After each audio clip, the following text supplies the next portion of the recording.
Welcome to the Madison Park Podcast. We're so glad that you're here.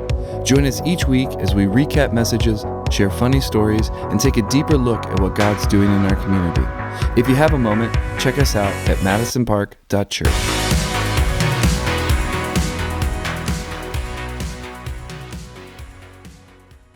So, welcome everybody. This is literally episode 1 of the podcast, which we're super excited about.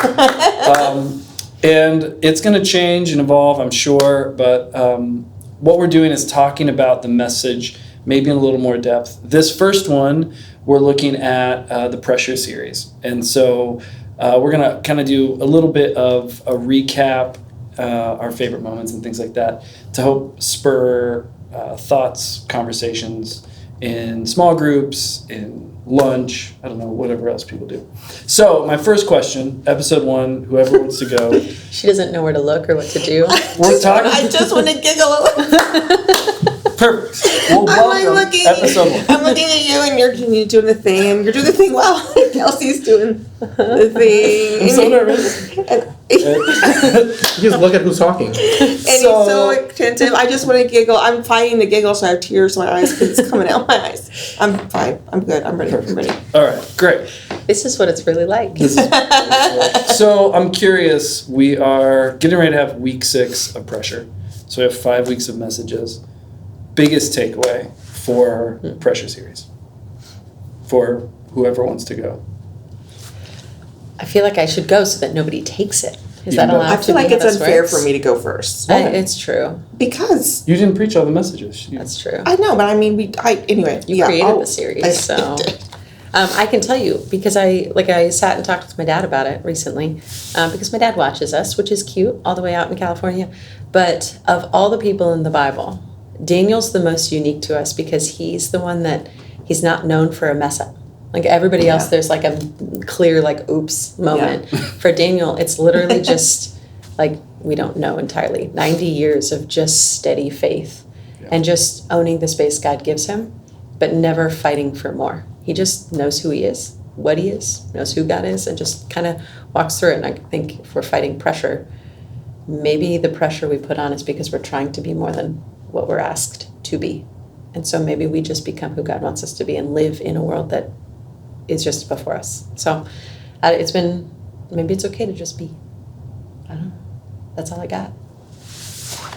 So the series, a preaching series at the same time, and I talked a little bit about this in the series, I'm kind of experiencing a little bit of a spiritual renewal for me. And so I've been in the mornings spending time with the Lord consistently throughout the whole series.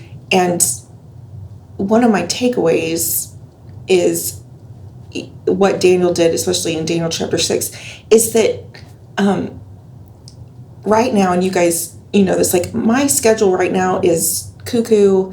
I've got, it's just a crazy, crazy season in my family's life all around and at work.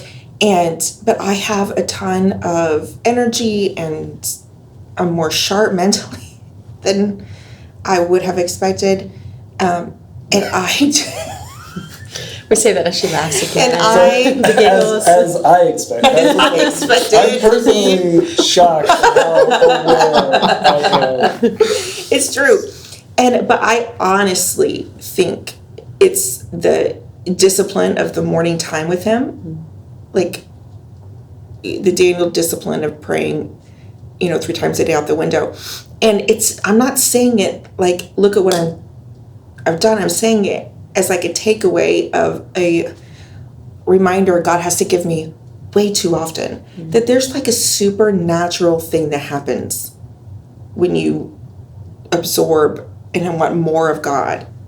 Like, It's supernatural. Like, and it's not because like every day I get this big epiphany or like the words just leap off the pages or all of that kind of a thing. Many days it's a choice rather than, being compelled toward it. But like legitimately supernatural that God does with it, what he does. Like he's our daily bread kind of thing. So I feel like even as I've been we've been going through Daniel and preaching, you've been preaching all of the things. I feel like in real time, I'm seeing what happens when you like pre-decide to do this and you do it no matter what, and supernatural effect. I mean, Yeah. I don't know how else to describe it really, Yeah. other than, doesn't make a lot of sense considering my schedule, but it's true. It's interesting because I was thinking back over the series and just like things that sort of hit me differently. And I was thinking about sort of the fiery furnace, right? So Daniel and his friends are really far from home. And I think like because my brain like thinks everything's like a movie, I think they've been like training for this moment, like they're fresh out of the gym and they've been doing it for like prep. But it's like they were like pulled from their reality into this new world that is not like building them up. Like their faith is being tested every single day. Obviously their names have even been changed, which that was crazy interesting to me because I had never really dug into that. And then in the middle of like already going through these trials, they're put in this even worse situation.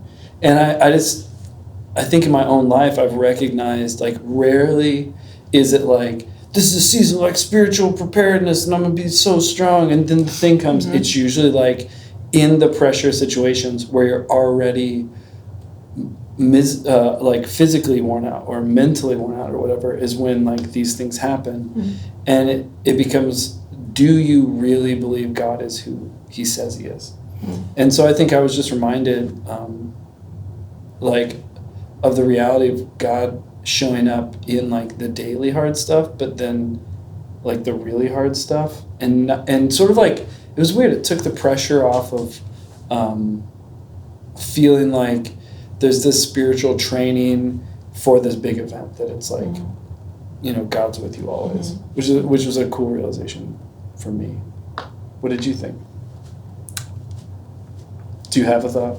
I have Eduardo. I have a thought. What do you think, Eduardo? I don't know. Was it compelling? Or is it worth paying attention to? I don't know. As I reflect back on pressure and having faith in those moments, I guess to introduce myself, I'm Eduardo. I'm new on staff.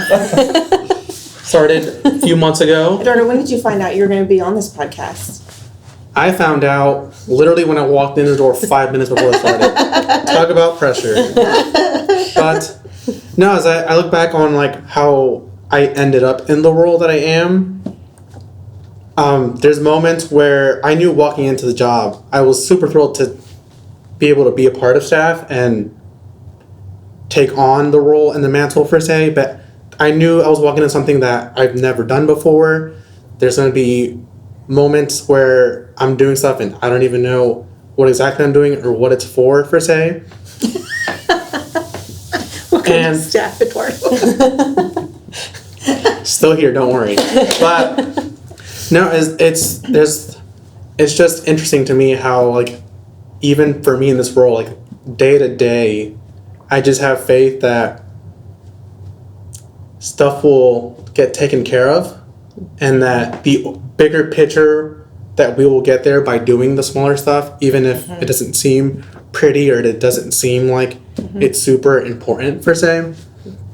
I just show up every day, do the small things, and sometimes it's a huge list that I just go through and look back at the end of the day, I'm like, well, I did 3 of the 20 things I set out to do today, but it's a list that goes from day to day, and like I said, there's never been a day on staff where there wasn't a moment where I didn't know like how I'm going to figure this out or what I should be doing with this necessarily. But just praying and having faith in that, I have found peace as I go day to day. That my goal is to do everything right and make sure the church is still here beyond me, but Just a little bit of pressure. Just a Yeah. little. We should stop and pray for you. yeah, but no, I just pray that I'm doing that. Whatever comes up in my day is what I should be doing, and that it's what will grow the church from the inside. You're doing a great job, my friend. You are. You really Thank are. you. You know, the other thing that, like, it's funny, I don't know why this sparked this thought.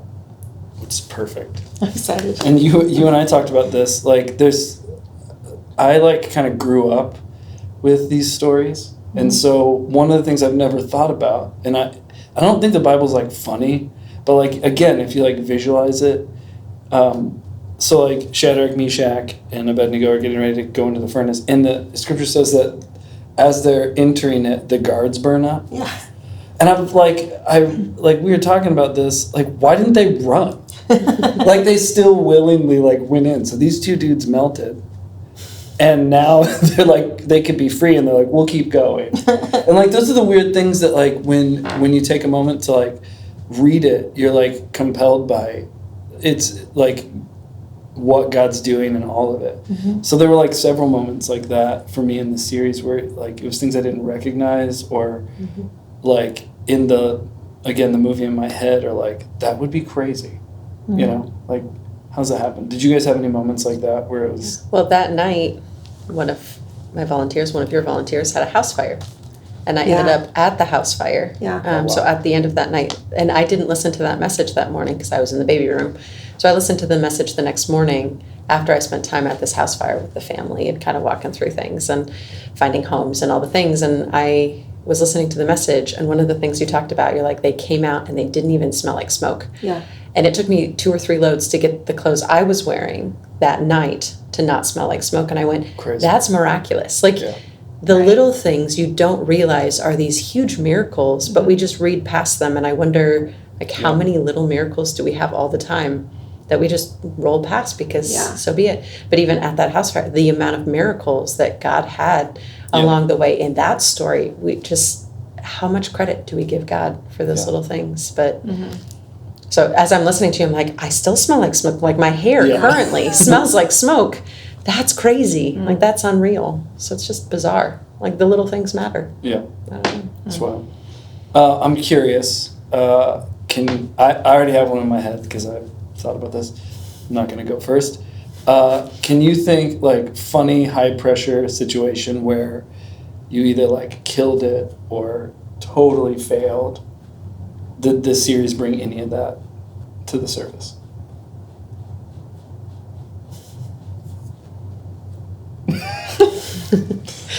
We'll let Heather go first. 'Cause No. I can tell she's thinking of something. I'm not. I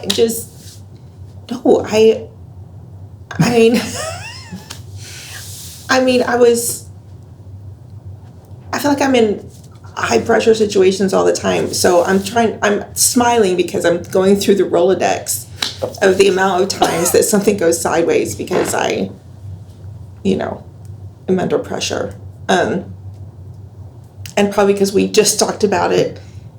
One of the sermons, I was sick when I preached and should not probably have preached, but I should not also be in charge of myself when I'm sick because I should have someone else, like, by proxy making decisions for me. Because I think for my whole life, it didn't matter the pressure you were under. You were still supposed to perform. Sure. Like, doesn't matter what is going on around you, you just push through it. Maybe that was the generation, I don't know. But to pay no attention to the pressure. And so I'm like, well, I'm slotted to preach, so I'm going to preach. And took a bunch of medicine.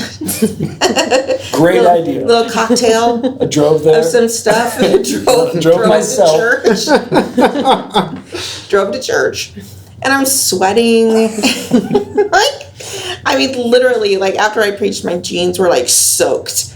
I was just sweating. And probably said a couple things that Probably. in the message A couple. that were not part of the script. And, I'll link that below. link the message below. I don't think they were untrue things. No. No. You confessed your usage of drugs in the middle of I it. did. Legal You know, legal drugs.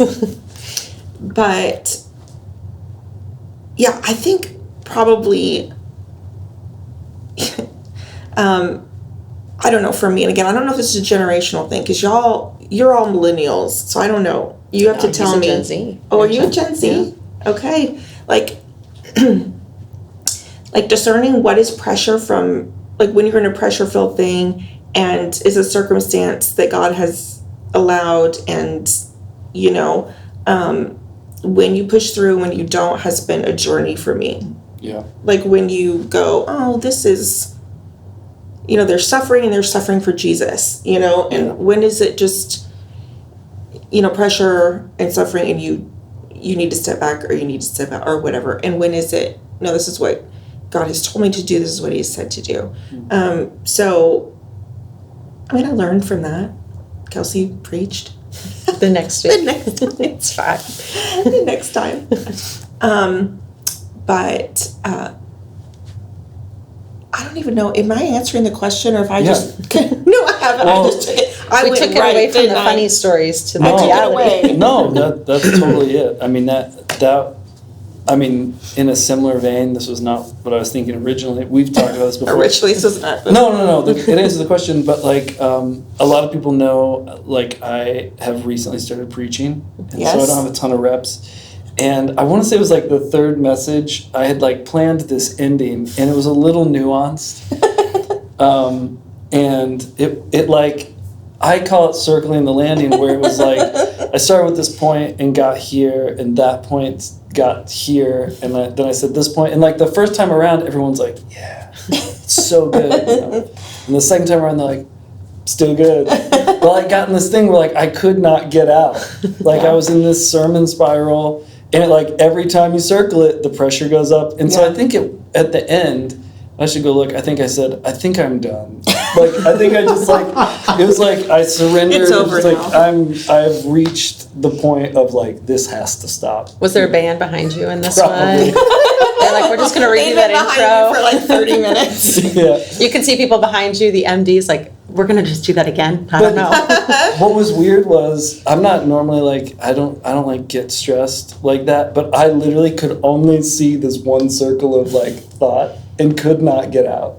And I looked down. I think you might have been here. Oh, looked I was down, here. and I think you were like, no, like dive, go down, just quit, Land. quit. Plane. Land the plane. Yeah, pressure's real. That's fair. Do you guys have a All moment of like mine that? have been communication things too, where I'm Perfect. on stage and I'm doing announcements. And this is PG-13, so if you're under the age of 13, just I said booty call. yeah, so it's Linked fair. below. But I was trying to advertise to our students that we're doing a bouncy obstacle course, the big 60-foot ones. Yeah. And I said bouncy intercourse instead of obstacle course. And I said it 4 times before someone on the back was going, that's not what you mean. And my interns are diving into a closet. Did you say that trying during to- students or during the big church? during students. Okay. And none of the students caught on except for one, and she's dying in her chair. So like things like that happen all the time. And we just hope nobody notices. But I've been thinking, I've been watching documentaries. Have you watched the first half of the Simone Biles No, one? but I want to. It's fascinating. The second one comes out in October because it's about the Olympics, but it's about the pressure she felt in the 2020 Yeah. Olympics. And they started actually by talking about Olympics from my childhood, where the gal, I cannot remember her name, broke her foot, but still did the thing to win the medal. Do we remember this? She's like hopping on one foot. And Vaguely, like, yeah. hey, like you're like, what? But the question of, should she have done that? And then Simone dropping out, like, was that the right move? Like, Right. when do we rest? When do we push through? Yeah. Like, we taught on Elijah this last week in students, and it was like he had this crazy, powerful moment where he had to push through something that was like God asked him to do something crazy, and he burns up this altar, and all of the other prophets around him can't do it. And like, it was a crazy, cool God moment that he had to push through. But then he's tired and ends up in like crazy places, and birds bring him food, and like there's bread being cooked Yeah. on stones so that he's taken care of. Like, when do we go, hey, the pressure's a lot, God's inviting me to rest? When do we say, hey, the pressure's a lot. I have to push through because this is what God's Right. inviting me into. Yeah. I on stage should have stopped advertising for this event. That would have been good. But stepping into, I'm getting a call to preach Yeah. the day before. Yeah. Yes, that's a God opportunity. Like, let's move through that. So, like, how do you figure that out? I don't know. Well, and I thought when you were talking about safetyism, Yes. like that was sort of it's a weird revelation because the biggest growth moments for me as a person in my life have been probably the moments with the least amount of safety. Does that Yeah. make sense? No, yeah. Like you're formed and grown and stretched through friction and trial and so I have these moments where, and if you want to define it for us again, but just this idea of when safety is the highest value. Yeah, it's like it's sacred. Like it's as sacred as being faithful, or as sacred as like it's Well, and if you missed the message, basically Heather talks about this concept that it was a few years ago. A book was written about it. Yeah. Where this new generation values safety like above almost everything else, and there's some really interesting research that the book supplies, but it's this idea of like when you value safety above everything else, can you grow? Can you like and that was the thing about the Pressure series, where I think we always look at these moments of like difficulty or struggle or trial or I don't know, testing, what's another word? Yeah. Some other word. As like we did something wrong or we're not doing it right, and it's really these are moments for like us to grow into it. And so I think that was kind of a revelation for me of like, I have a tendency, like if it looks like it's maybe in that like not safe, do you do it? Do you ask people to come with you? And it like, I don't know, do you have thoughts on safety? It's safetyism, right? It feels like to me, and I've heard you talk about this when you're working with students and stuff like that, but it feels like to me, people just want to get rid of pressure. That pressure is bad. And if it's hard, it's bad. Yeah. And if it's difficult, it can't be of God. I just have never found an ability to get rid of pressure. And I had a mentor one time talk about how pressure is what comes towards us and stress is what comes from us. Oh, interesting. And so you are always going to have pressure coming at you, but whether you have stress and peace coming from you is the difference. And it is the difference. Like with Daniel, he has peace coming from him because of his dependence on God. And so I've been thinking a lot about this because I feel like right now I have a lot of pressure in life, but I feel calm, but I feel like I'm depending on God in a new and different way. And so I don't want to live stressed. And I feel like I've said that a lot over my life. Like, there's some stress, or things like, I don't think I can do this anymore, or I just can't, or, all the things. Totally. But this phrase that God keeps giving me lately, is actually a super, super old hymn with it in there. I tried to look up like a recent rendition of it. Doesn't exist, and so I was listening to incredibly old renditions of it, and it just wasn't good. But anyway, the phrase, sorry, my grace is sufficient for thee, and no matter what, for Ernest Lyonsden, being called in. I mean, Daniel's job was to be a wise man, to be a discerner. So he's called into his job, discern the stream, whatever. Do the thing that we've asked you to do. But God's grace is sufficient. So to your point, like, when it's of God, when it's not of God, I find when it's of God, no matter the amount, it can be greater and feel less. And over here without him, you can have less and it can feel huge. But I find that when it is of him, like, so you get a call the day before, you got to preach, you step into a new job where you're like, what? What? But his grace is sufficient. I think I didn't answer your question again. No, I mean, I had to stop because I'll preach. I don't know if I'm going to be good on this. I don't know if this is going to be my medium or not. I'm like, sorry. well, I mean, I think the beauty of like this whole series has been reframing pressure. And I, you know, we talk a lot of times, geez, this is like our work. It's like a calling and it's work. That's probably a whole episode somewhere else. But like we talk a lot of times like, what is God saying to our community?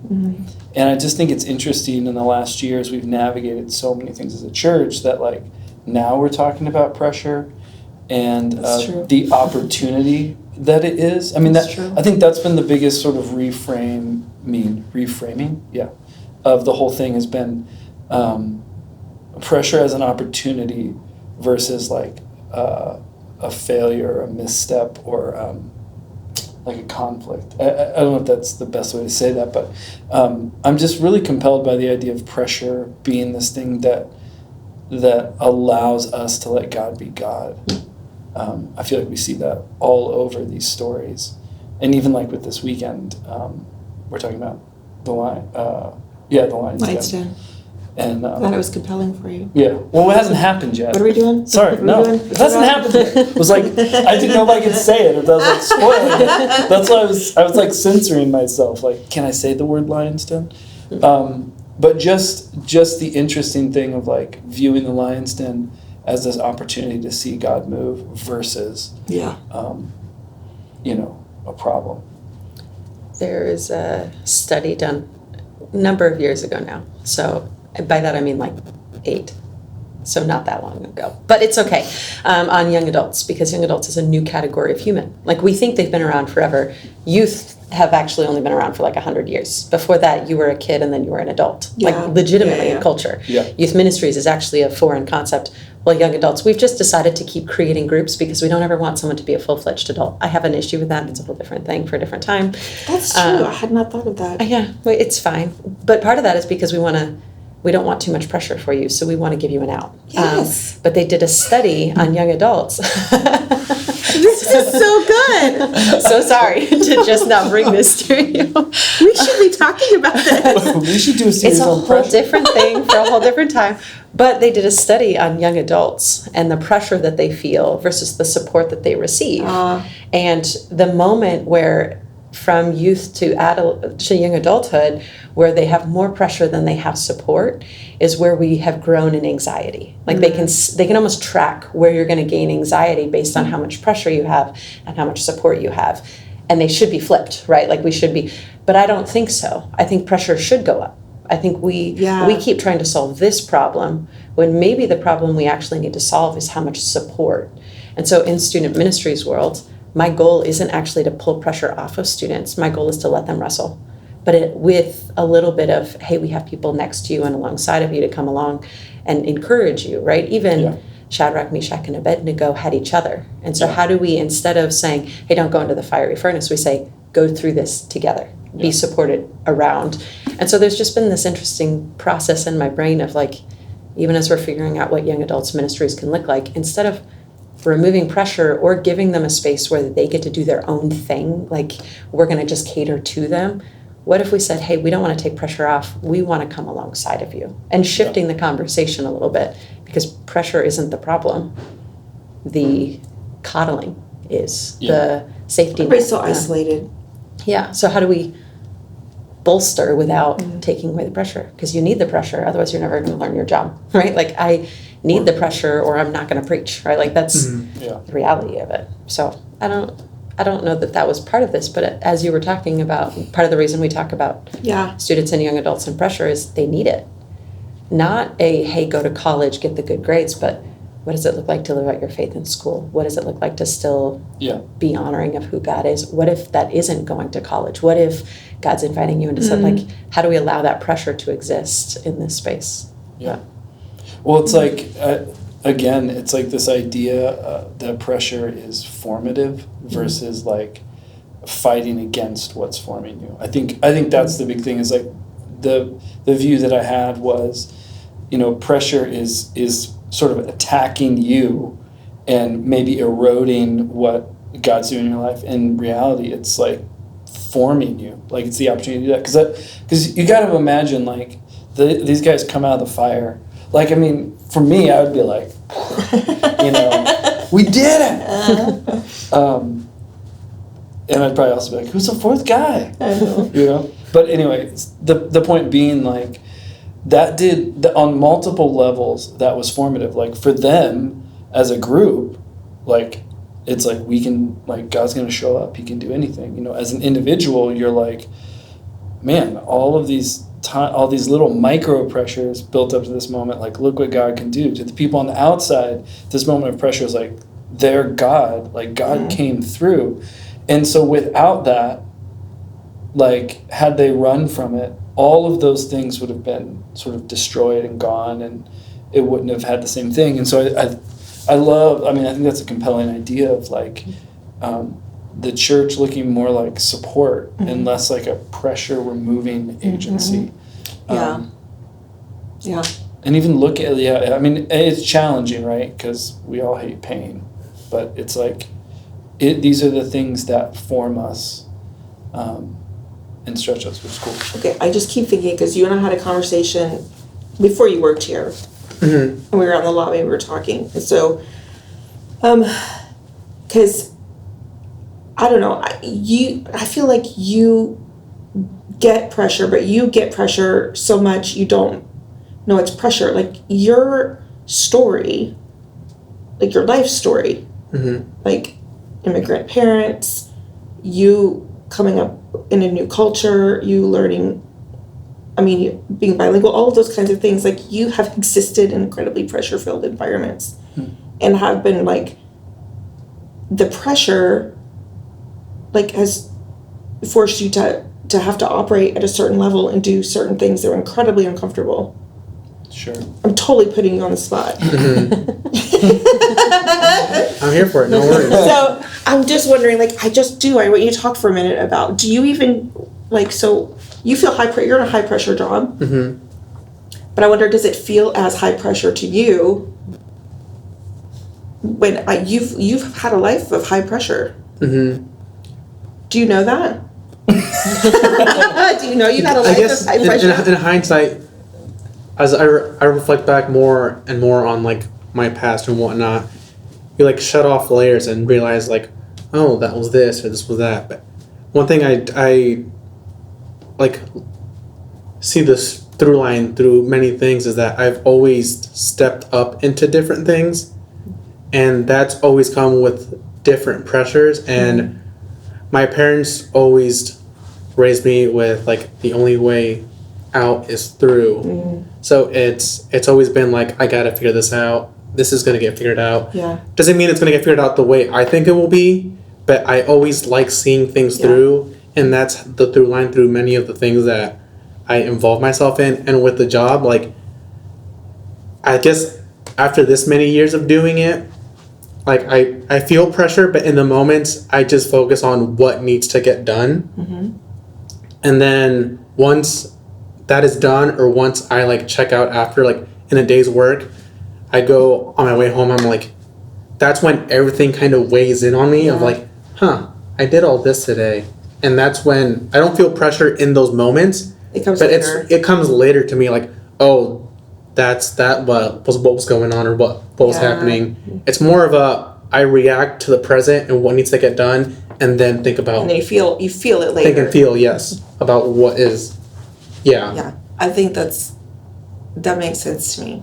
The tendency, and I had that tendency, like, you just go through it, and then later you feel it. You're like, oh, I think that felt difficult. Which is true of Jesus, I think right? that felt Like- painful. I think that was really hurtful. I think that was really hard. Right. But Jesus does that all the time. That's Yeah. why he retreats into the Yes. wilderness. That's why he goes off on his own. He sends the disciples. Like, you see it throughout Scripture, like this high intensity. We can't live here, and then you got to come down to the point where these people, their bodies are exhausted, their minds are exhausted. Like, we get that. Like, at the end of a Yes. summer, I feel that. Yes. I'm tired in August. Like, it's just different. But there's going to be an end. Like, at some point, this can't go on forever. I'm going to drive home at some point. But Okay, so what do you do? I don't know. This is a good question. Great. Um, Perfect. like, okay, if pressure comes, and then what's the pressure release valve? Like, do you have healthy things that you do to kind of release that pressure and remind yourself that, like, it's okay, I'm fine, life is fine. Kind of remind yourself to be human again when the pressure is on. Yeah, this is something I process a lot because I'm trying to find healthier rhythms, and Yeah. I think it's a lifetime. You're trying to figure it out. So I go to Disneyland occasionally. That helps. Next week, just saying. But for me, it's running, and I've talked about this. Like, running Yeah. helps me release, and I do it at the end of the day. Most people do it in the morning. I don't. Good for you, morning runners. That's great. It helps me. It almost helps me like organize and and I can go home. I can eat dinner. I can breathe. I can watch a little TV. But anything that I have that is a release valve can become an idol if I misuse it. Yeah. So all of a sudden now I have to run, and my identity is running. And so like I have to find ways to make sure it's a release, not like the thing. I'm not living to do that pressure release. Yeah. And I think all of us have that, right? Like anything can become. I wish running was my thing. That's fair. I can't. That's I can't. lovely. I've tried. I fell in love with it during COVID. I know, my It husband helps me likes turn it. off my day. Yeah. I'm like, I don't great. get it. You just go and then you end up in the exact same place. That is true. And if you're doing it on a treadmill, you're never leaving the exact And same if you do space. it, if you're by yourself, no one is there to give you an award. I mean, I feel like you that's can fair. figure that out. We could get you a sticker I chart. know, I would like a sticker chart.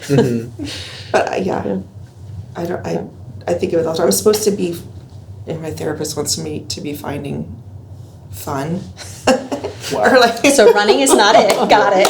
I'm just, what are ways that I, Have you pickleballed? no. I tried it the other day. It really is fun. It's great. I can't. My daughter pickleball. I don't. That's because you played tennis. Yeah, I was really good. Yeah. So pickleball is like, yeah, what's that? I'm supposed to be working on finding fun, which sounds for people like like that's you're like Everything. everything's fun. Like salad. My husband Jeff, everything fun. Everything's fun.